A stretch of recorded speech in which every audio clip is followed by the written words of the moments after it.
ভাই আপনার বসেন ভাই পরে যাবেন কিন্তু বলবেন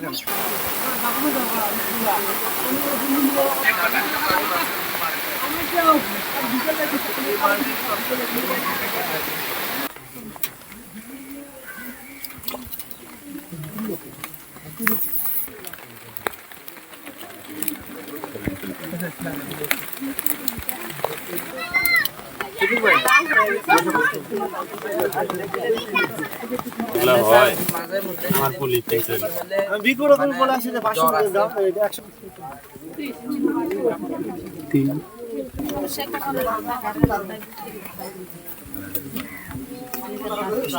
দিনে দুইবার ভরা পেটে খাবেন। এটা একটা করে দিনে দুইবার খাবারের হলো একটা করে দিনে দুইবার।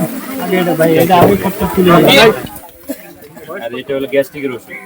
এটা একটা করে দিনে দুইবার খাবারের আগে খাবেন। গত কয়েকদিনের টানা বর্ষণের কারণে আমাদের এওয়ারের বিভিন্ন এলাকা প্লাবিত হয়ে গেছে এবং তারা বিভিন্ন ধরনের পানিবাহিত রোগে আক্রান্ত হচ্ছে, কিন্তু তারা এই পানির কারণে তারা আবার আমাদের কাছে আসতে পারতেছে না বা চিকিৎসা সহায়তা নিতে পারতেছে না। তাদের এই চিকিৎসা সহায়তা তাদের ঘরে ঘরে পৌঁছে দেওয়ার জন্য আজকে আমাদের মহালছড়ি জোনের পক্ষ থেকে ভ্রাম্যমাণ চিকিৎসা ক্যাম্পেইন করা হচ্ছে। আগামীতে আমাদের আরও এরকম প্রচেষ্টা থাকবে।